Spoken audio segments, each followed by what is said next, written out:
Hare Krishna Krishnangi Mataji. You are on mute.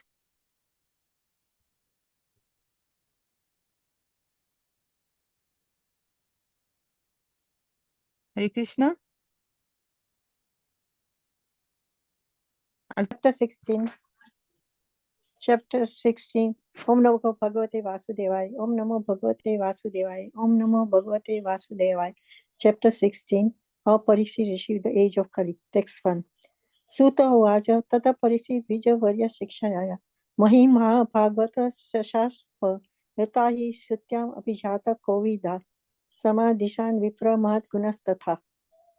Suta Goswami said, O learned Brahmanas, Maharaja Parikshit then began to rule over the world as a great devotee of the Lord.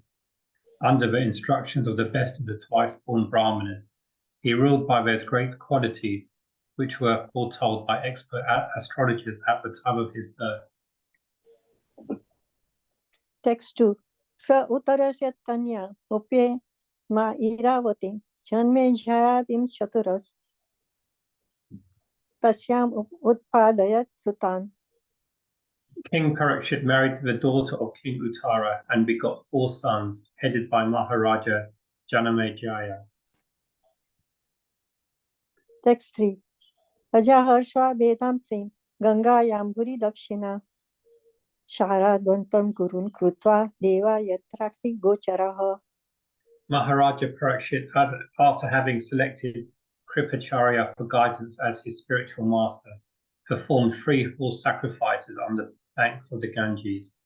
These were executed with sufficient rewards for their attendants, and at these sacrifices even the common man could see demigods.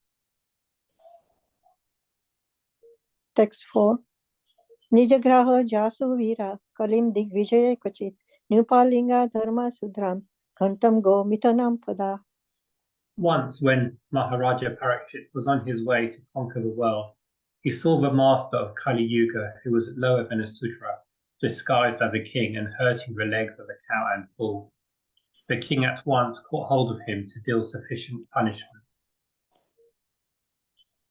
Text 5. Sona Kuvaja Kashe Hetu Nijagraha Kalim Digvijaye Nupaha Nije China Dhuka Sudra Kosho Gama Yat Padahanat Tat Kathyatam Mahabhaga Yadi Krishna Kathashayam.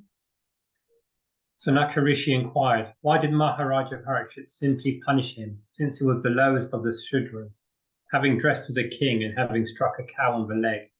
Please describe all these incidents if they relate to the topics of Lord Krishna. Text 6.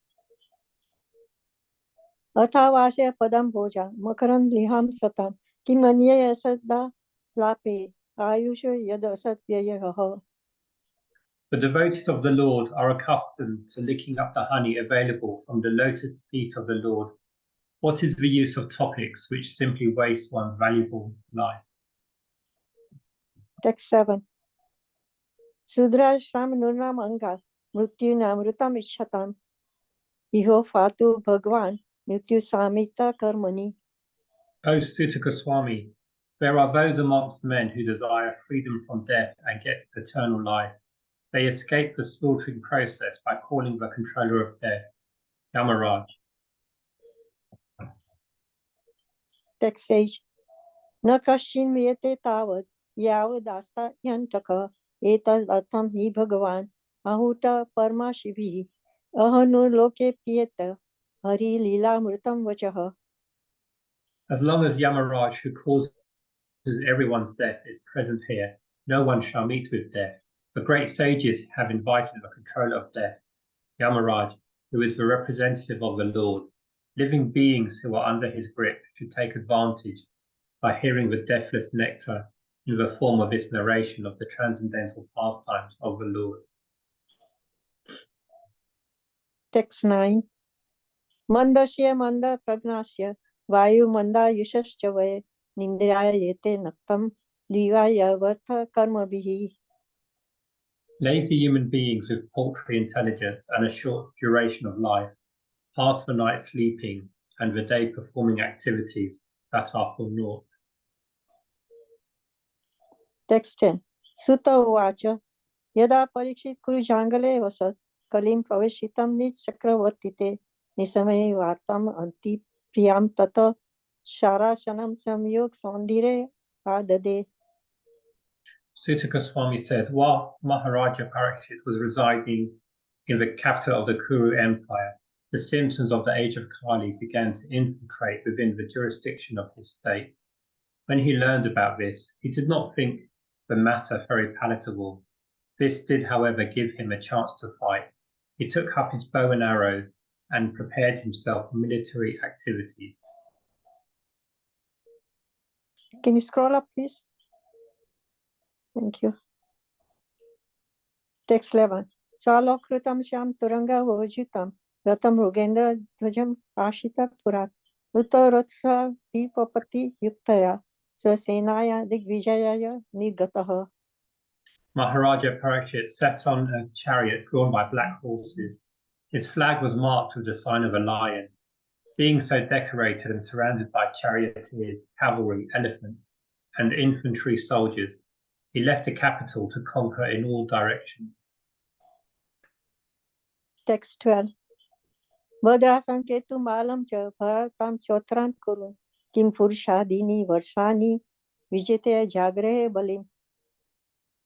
Maharaja Parikshit then conquered all parts of the earthly planet, Bhadrasva, Ketumala, Bharat, the northern Kuru, Kimpurasa, etc., and exacted tributes from their respective rulers. Text 13 to 15. Tatra Tatra Pashanavana Sa Purvesham Atmanam Parigramanam Cha Yashaha Krishna Matmaya Shochakam Atmanam Cha Paritratam Aswathamaste Tejasa Sneha Cha Rishni Pathana Tesam Bhakti Cha Keshava. Oh, you're going up too far. Tebhyam Param Santusta Priti Ujam Vitalochana Madhanani Vasamsi Dado Haran Mahamanaha. When the king visited, he continuously heard the glories of his great forefathers, who were all devotees of the Lord, and also of the glorious acts of Lord Krishna. He also heard how he himself had been protected by the Lord from the powerful heat of the weapon of Asvatthama. People also mentioned the great affection between the descendants of Vrishni and Partha, due to the latter's great devotion to Lord Keshava. The king, being very pleased with the singers of such glories, opened his eyes in great satisfaction. Out of magnanimity, he was pleased to award them very valuable necklaces and clothing. Text 16. Sathaye Prashada Sevan Sakya Dotya Vira Sanuna Gamanam Stavan Pranaman Singdeshu Pandasu Jagat Prantim Cha Vishnu Bhaktim Karoti Nurpati Charna Ravinde. Maharaja Parikshit heard that out of his causeless mercy, Lord Krishna, Vishnu, who is universally obeyed, rendered all kinds of service to the malleable sons of Pandu by accepting posts ranging from chariot driver to president to messenger, friend, night watchman, etc., according to the will of the Pandavas, obeying them like a servant and offering obeisances like one younger in years. When he heard this, Maharaja Parikshit became overwhelmed with devotion to the lotus feet of the Lord. Text 70. Tasya Vatamanasya Purveshamriti Anvaham Nati Dure Kila Charyam Yadasit Tan Nibodame.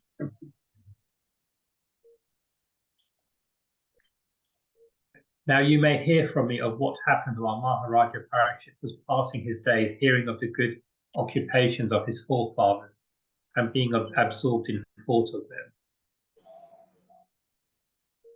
Text 18. Dharma Pande Kena Charan Vichayam Upalabhya Gam Prachuti Smasu Vadanam Vyatsa Samiva Matram.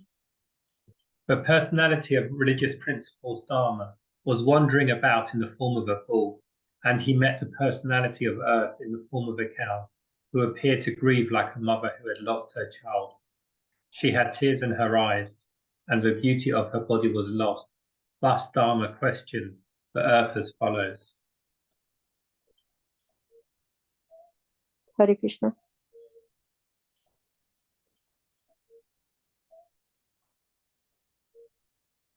Hare Krishna. Thank you, Mataji, Vishangi, and Andrew Prabhu, for your recitation. Are you able to hear me? Yes. Yes. Thank you. Just want to get my camera switched on.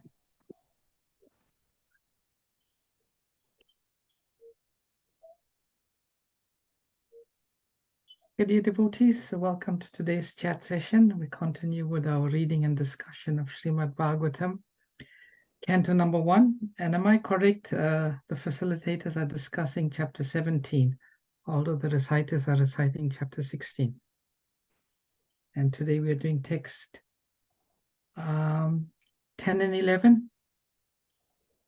Just want to make sure I got it right. Is that correct? 10 and 11, but isn't it Canto on chapter 16? No, I've been told it's chapter 17. Oh, okay. Then I'm not sure, but 10 to 11, I'm sure, yes. Okay, I mean, I want to do the right thing, even if I didn't prepare for that verse. So we were discussing chapter number 16, were we? Yesterday. Yeah, that's what I understand, yeah. Okay, yesterday was who did on, did anyone Yesterday. facilitate? Yeah? Yesterday it was Krishna Govinda Prabhu. Okay, do you know what, can you remember what verses he did? Yes, he did. Second, I tell you 1 second. He did 7 to 9 from Canto 1, chapter 16, verses 7 to 9. Oh, okay. Yeah. So there's some confusion here. Just give me a moment. Yes, Prabhuji, we are still doing chapter 16. Hare Okay. Krishna, Prabhuji. 7 to 9. Yeah, that's the good. Okay, just bear with me. I'll go. So, and I'm meant to be covering 10 to 11. 10 to 11. Yeah. Chapter 16, verses 10 to 11. Okay. Let me go down.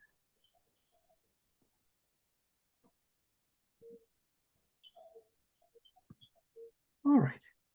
Okay. 10 and 11 don't have any purport.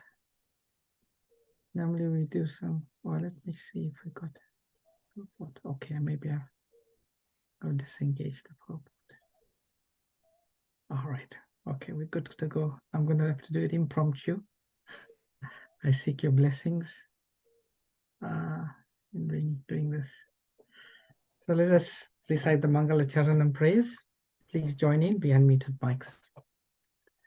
Om Jnana Timirandasya Gyananjana Shalakaya Chakshur Unmalitam Yena Tasmai Shri Guruve Namaha Shri Chaitanya Manobhistam Stapitam Yena Bhutale Swayam Rupa Kadamayam Tadati Swapadantikam Vandeham Shri Guru Shri Yatha Padakamalam Shri Gurun Vaisnavamscha Shri Rupam Sahagrajatam Sahagana Raghunatam Tam Sajivam Sadvaitam Savadutam Parijana Sahitam Krishna Chaitanya Devam Shri Radha Krishna Padan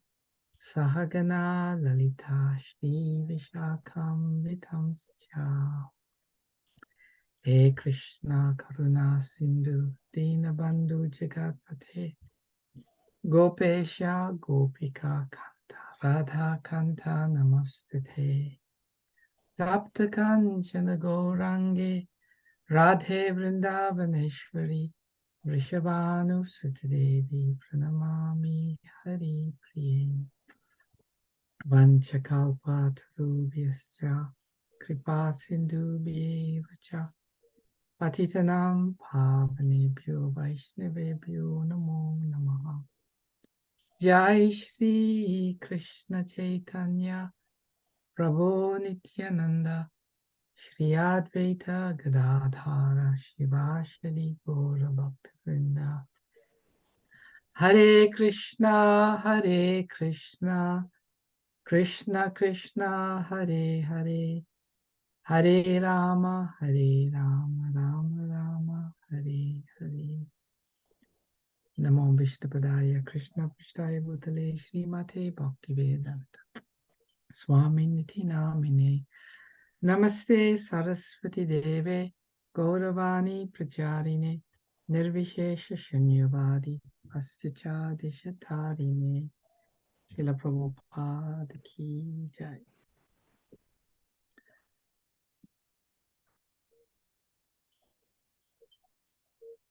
Okay, so this chapter is broken up into different sections.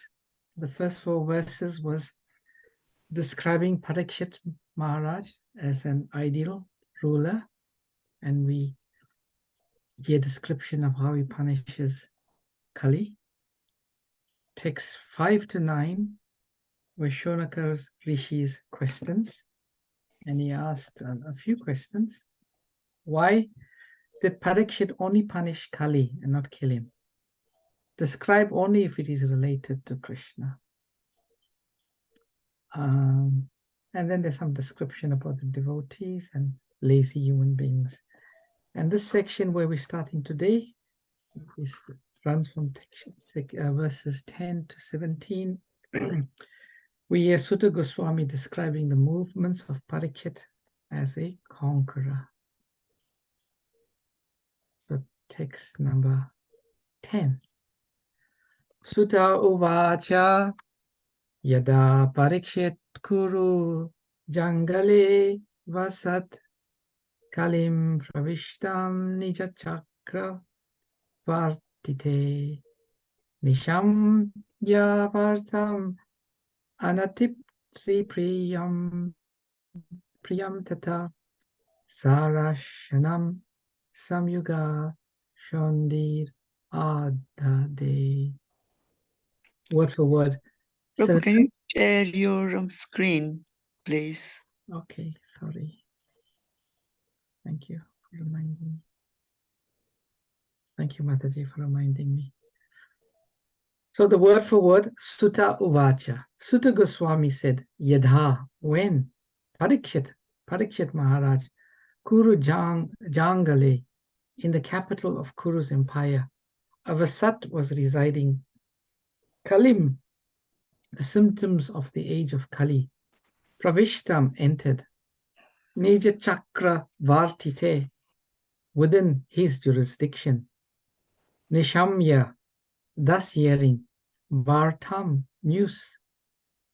Anati Priyam, not very palatable. Tata, thereafter. Sharash Sanam, arrows and bow. Samyuga, having gotten a chance for. Shondhi, martial activities. Adade, took up. Translation and purport by Srila Prabhupada Ki Jai. Sutta Goswami said, while Maharaj Parikshit was residing in the capital of the Kuru Empire, the symptoms of the age of Kali began to infiltrate within the jurisdiction of his state. When he learned about this, he did not think the matter very palatable. This did, however, give him a chance to fight. He took up his bow and arrows and prepared himself for military activities. Purport. The state administration of Maharaj Parikshit was so perfect that he was sitting in his capital peacefully. But he got news that the symptoms of the age of Kali had already infiltrated into the jurisdiction of his state.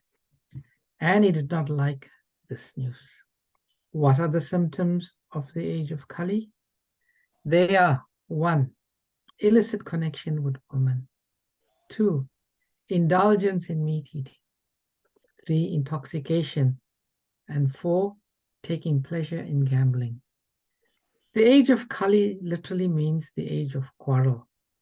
And the above 4 symptoms in human society are the root causes of all kinds of quarrel.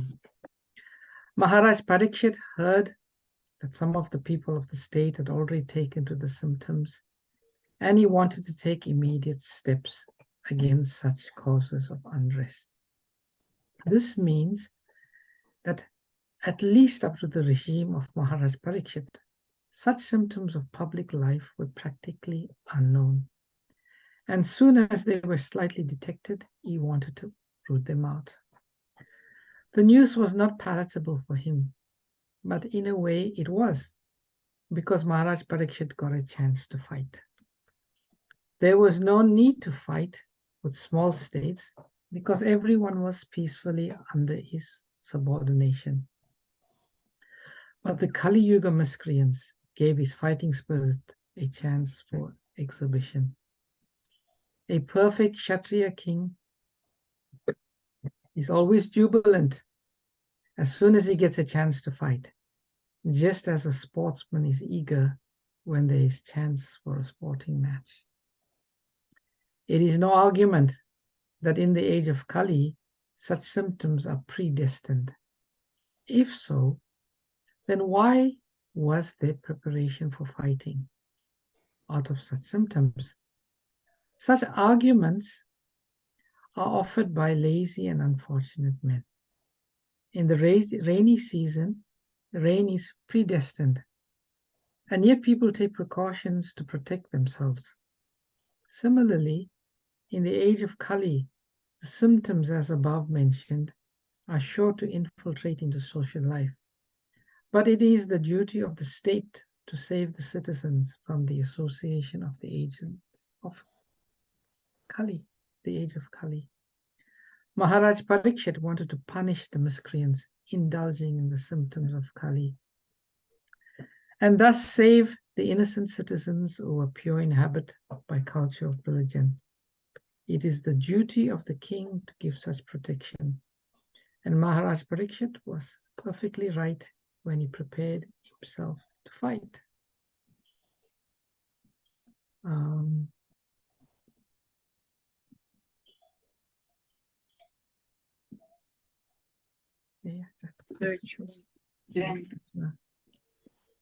Make sure that everyone is muted. All she could do was she could share. So this is the first verse describing the movements of Maharaj Parikshit as conqueror. And there are some nice points to discuss. The first is, it would seem, the description in this verse, the symptoms of Kali has infiltrated Maharaj Parikshit's kingdom. And how was he able to detect this? Prabhupada says the symptoms of the age of Kali are these 4 activities: illicit connection with women, indulgence in meat eating, intoxication, and taking pleasure in gambling. Therefore, in Krishna consciousness philosophy or Krishna consciousness life, it begins with following the 4 regulative principles. If one is not following the 4 regulative principles, then one is on the platform of animal life. Now, it's interesting what Prabhupada says. It may be that Parikshit Maharaj did not personally, detect people having illicit connections or indulgence in meat eating or intoxication or gambling. But what he did detect was a rise in people quarreling. And Prabhupada says these 4 symptoms are the root causes of all kinds of quarreling. And when there is quarreling, then we can know there is some problems with following the regulative principles. Now, some people may argue, if we look within the society of devotees, we also detect quarreling there. Does it mean that these principles have infiltrated our society? It depends what the quarreling is about. If they are quarreling about Krishna service, then not necessarily the 4 regulative principles are being broken. But if there's quarreling about sense gratification, then there must be something subtle going on in relation to the 4 regulative principles being broken. Because what does happens? Illicit connection with women destroys cleanliness. Indulgence in meat eating destroys the quality of mercy. Intoxication destroys austerity. And gambling destroys truthfulness. So the 4 pillars of religion are mercy, austerity, truthfulness, and cleanliness. It's like a table stands on 4 legs. Dharma stands on these 4 principles. It is said in Kali Yuga, there may be some little traces of truthfulness still existent. Sometimes, people ask this question, why so much of emphasis we place on following the 4 regulative principles? Why not just follow the principles of spiritual life? It's because these activities, they draw our consciousness outward. They draw our consciousness outward. The whole purpose of spiritual life is to draw our consciousness inward. So imagine you are trying to draw your consciousness inward, but you're performing activities that is drawing it outward. You don't really progress. It's like trying to mix oil and water. It doesn't work. So therefore, it's very important that these principles of religion, of Dharma, are taken care of and are protected. So Maharaj Parikshit, he heard that this was going on. He picked up, or he detected, that the age of Kali had now infiltrated his kingdom. So what would be the automatic reaction of the king in such a situation? The king would be concerned, and he was concerned. But here we see that he's simultaneously also very happy. Why he was happy? Prabhupada explains that he was getting a chance to fight. Previous to this, he was sitting very peacefully in his kingdom, and Prabhupada is explaining that all of the other small states, they were under his subordination. They were not rebelling. They were not trying to fight with him. So he was not getting a chance to fight. And Prabhupada says the perfect Kshatriya, the real Kshatriya, they are jubilant to go and fight. Therefore, you see in wartime, those are with the real Kshatriya spirits. They are eager to engage in fighting. And Prabhupada gives a nice analogy. He says, just like a sportsman is very eager when there's a chance to participate in some sporting match, very eager.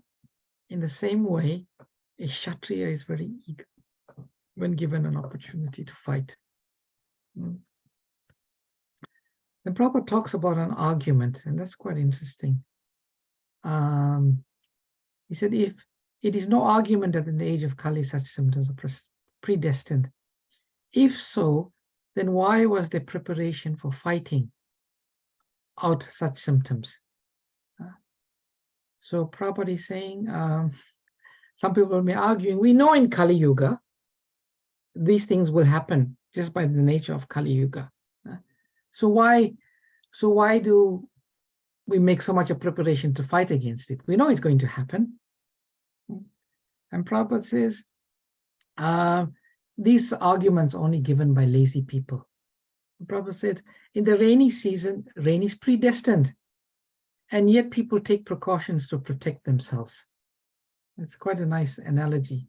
Like in India now, is the monsoon season is there.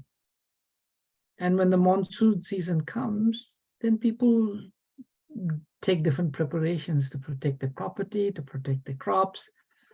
From the monsoon rains, they build, how can I say, walls to protect themselves from the river banks overflowing. This is just natural. It's natural when the Kali Yuga is coming that some preparation has to be there to hold back the age of Kali. It's interesting in the Srimad Bhagavatam,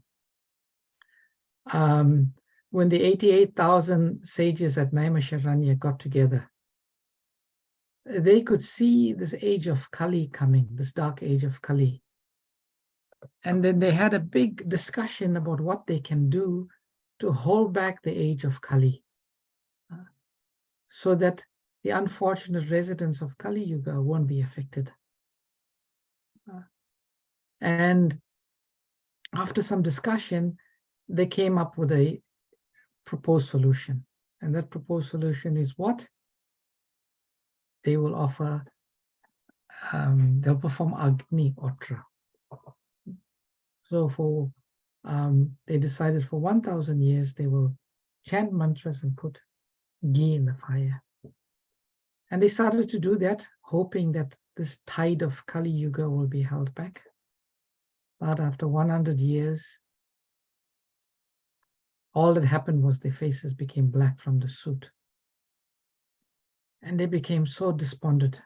They had no answer how to hold back the tide of Kali Yuga. And that's when Sutta Goswami, the personality who was speaking this verse, he arrived on the scene. And he told them, I actually have the solution by which Kali Yuga can be held back. And he said he had just come out from the being a participant, a attendee at the 7-day conversation between Parikshit Maharaj and Shukdev Goswami.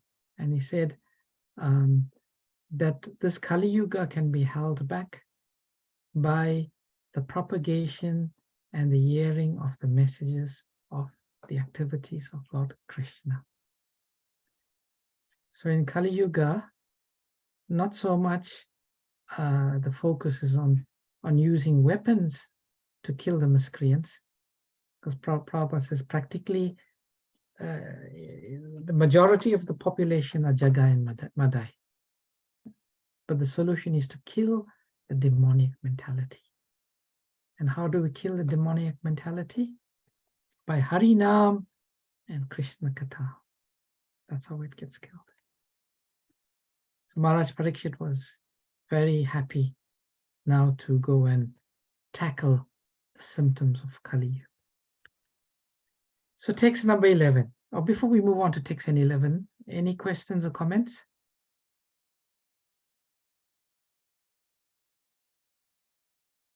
Okay, we'll go to text number 11. Swalang kritam shama turanga yojitam ratam Prigendra dvajam ashrita purat pritoratasva dvipapati yuktaya swasineya ditvijaya nirgataha. Because of time, okay, we'll do it. Word for word synonyms. Su alankritam, very well decorated. Shama, black. Turanga, horses. Yojitam, tackled. Ratam, chariot. Brighandra Indra, lion. Dwajam flagged Ashritaha, under the protection. Purat from the capital. Vritaha, surrounded by Ratha, charioteers. Ashva, cavalry.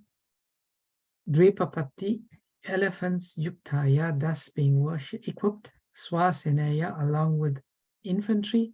Digvijaya, for the purpose of conquering. Nirgataha, went out. Maharaj Parikshit sat on a chariot drawn by black horses. His flag was marked with the sign of a lion, being so decorated and surrounded by charioteers, cavalry, elephants, and infantry soldiers. He left the capital to conquer in all directions. Purport. Maharaj Parikshit is distinguished from his grandfather Arjuna. For black horses pulled his chariot instead of white horses. He marked his flag with the mark of a lion, and his grandfather marked his with the mark of Hanumanji. A royal procession like that of Maharaj Parikshit, surrounded by well-decorated chariots, cavalry, elephants, infantry, and band, not only is pleasing to the eyes, but is also a sign of a civilization that is aesthetic, even on the fighting front. How beautiful Srila Prabhupada writes. So this verse is a very graphic description of Maharaj Parikshit in a fighting mood, in a conquering mood, in a mood to defeat the agents of Kali. And beautiful description here of horses, flag being decorated. And Prabhupada says this is a sign of civilization, a sign of high civilization, Aryan civilization, top-class civilization, is that everything is aesthetically pleasing. Everything is aesthetically pleasing. In the Bhagavatam previously, we've heard descriptions of the cities. When Lord Krishna was attending Dwaraka, such beautiful description of the city, how aesthetically pleasing it was. And Prabhupada is saying here, chariots, cavalry, elephants, infantry, and the band is not only pleasing to the eyes, but it's also a sign of a civilization that is aesthetic even on the fighting front. Even on the fighting front, the elephants, the horses, they were decorated with valuable gold ornaments. There was a band playing music. Everything was well decorated, from the chariots to the elephants, to the infantry and the band. And it was almost a sight to behold. It was a sight to behold. And this is Vedic culture. Everything is first class. Everything is first class. Everything is decorated, not with cheap plastic, but everything is decorated with valuable cloth, valuable jewels, and even the horses, the soldiers themselves were beautifully decorated. And it's nice to mark out here that Prabhupada is saying the distinction is drawn between his grandfather Arjuna and Parikshit. Arjuna's horses were white, Parikshit's horses were black. Everyone has their own identity. Everything about Vedic culture is personal. We don't necessarily copy. And Arjuna had the mark of Hanumanji, and that's described in the Bhagavad Gita. And Prabhupada says that was a sign of victory. And yeah, Parikshit Maharaj's flag had the mark of a lion. So very beautiful description. It gives us insight into the opulence of Maharaj Parikshit. It gives us insight into the culture of his kingdom. And it gives us some insight into his family tradition. Okay. I'll stop here and take any questions, comments, or reflections by anyone. Hare Krishna. Hare Krishna, Prabhuji. Hare Krishna, Puja Mataji. Just a thought that, yes, Kali was left alone. Things would have been different if Kali had been killed by Maharaj Parikshit. I could know, as a Kshatriya, when somebody's at your sharana or taken shelter at your feet, you do not kill that person. That's what I think. That's why Parikshit Maharaj did not kill the Kali. Kali is, after 5,000 years, it's so rampant everywhere in this material world. So it would have been better if he had been killed by Parikshit Maharaj. Hypothetical question. Yeah. So, Vedic culture is so deep. And it's steeped in this quality of compassion. So it's the nature of a Kshatriya, it's a nature of a saintly person, it's a nature of great personalities. No matter how sinful one is, if one genuinely and sincerely seeks shelter, they do not refuse such shelter.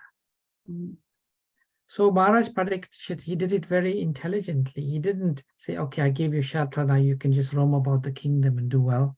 He told him, I'll give you shelter, but these are the only places you can reside. The only places you can reside is where these activities are taking place. So he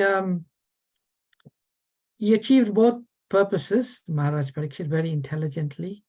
He didn't kill him, but he also put conditions for him to be restricted. But unfortunately, in this Kali Yuga, there's so many places he could take shelter, and therefore Kali is so rampant in this age. But Prabhupada said, Lord Chaitanya has come in this Kali Yuga, and he has come not to kill the people, but he's come to kill the demoniac mentality. And that's so nice, isn't it? You kill the demoniac mentality, the demonic influence goes away. And this is achieved by this chanting of the Hare Krishna, Sankirtan, beating the small mridanga and going out, and then beating the big one mridanga by distributing transcendental literature throughout the world. Thank you, Prabhuji. Hare Krishna. Hare Krishna. Any other questions, comments, reflection by anyone? Hare Krishna, Vrindavan Chandra Prabhu. Hare Krishna, Krishna Mani Mataji. Thank you very much for your wonderful class. Prabhu, thank you for clarifying, about the quarrels, different types of quarrels and quarrels between the devotees. And you very nicely explained that, yes, when we are, like in devotional service, we are allowed, because it's always in our mind that, okay, we have to follow this, we have to be in Satoguna. We have to try to be in Satoguna. So when you hear about, some kind of quarrels and things, but thank you for clarifying that, yes, when it is for Krishna or for service, we are allowed. Thank you. Hare Krishna. We all individual, and there's individual natures, there's bound to be some difference of opinion. But if Krishna is in the center, ultimately, we'll have a little quarrel, but very quickly that's put behind us, because the foundation is Krishna's service. True. Hare Thank you. Krishna. Hare Krishna. Hare Krishna. Anyone else? Any reflection, questions, comment? Okay, very good. Thank you very much for your service, for your committed attending Srimad Bhagavatam and chanting the nectar of Srimad Bhagavatam. So I just want to say a few things. Tomorrow is the start of Adhik Mas. Adhik means extra. Every few years, according to the lunar calendar, there is one extra month. The Vedantists or the Karma Kandis, they call this the dirty month. And the reason they call this the dirty month is because in this month, if you perform Karma Kandiya activities, you get no result. The Vedas is full of Karma Kandiya activities, and those who have lots of material desires, they're always performing. But in this month, you don't get any benefit. Now, the Vaishnavas say there's another reason why it's called dirty month. Because in this month of Purushottam, there is only one activity, and that activity is activities to please Lord Purushottam, Krishna. And therefore, all the dirt within the heart gets removed. So the various scriptures, Vaishnava scriptures, recommend that we should take this month very, very seriously, because it presents us with a wonderful opportunity to deepen our connection with the Lord, to purify our consciousness, and to make advancement. So the Vaishnavas in general, they take it seriously. Now there's two aspects of following this month. One is the aspect of performing more austerity. And then there's the aspect of increasing devotional activities. In Vaishnava culture, yes, there are some levels of austerity, but we know that too much austerity makes the heart hard. So we do not try to perform too much austerity, but we try to focus more on devotional activities. And generally, the Vaishnavas, they increase their hearing, they increase the chanting, they sing the Jagannath Astakam every night. Lord Jagannath is Purushottam. They sing this beautiful Jagannath Astakam composed by Sri Adi Sankaracharya. And then also do some activities to spread Krishna consciousness. Actually, I was reading a pamphlet on Adhik Mas, and it is said one of the best activities you can do is to gift and distribute Srimad Bhagavatam or transcendental literature. So, dear devotees, I'm sure all of you are gearing up for this month. Many devotees go to the Holy Dham and perform the devotional service there. But we also have the Holy Dham in our own houses if Krishna is worshipped and glorified in our temple in Bhaktivedanta manner. So we should start this month. And it is said you should not, if you do some vrata, you take on some vrata, don't break it. Try very hard not to break it. Try and don't set the bar too high that the probability of you breaking it is higher. Do something that's manageable, but do it consistently. And follow it and pray to Krishna, appeal to Krishna to help us in our devotional service during this month of Purushottam. Hare Krishna. So we'll conclude with that. Panchakalpatarubhyascha kripa sindhubhyo patitanam Patitanam Vaishnavebhyo Anantakari Namo Namaha. Vaishnavin. Thank you, Prabhuji. Thank you, Prabhupada. Prabhuji. Thank you. Hare Krishna. Thank you, Krishna. Thank you, Hare Prabhuji. Krishna. Hare Krishna. Hare Krishna, Prabhuji. Thank you. Hare Krishna. Hare Krishna. Hare Krishna. Hare Krishna. Thank you, Prabhuji. Hare Krishna. Thank you, Prabhuji, for nice. Thank you, Prabhuji. Hare Krishna. Hare Krishna. Thank you,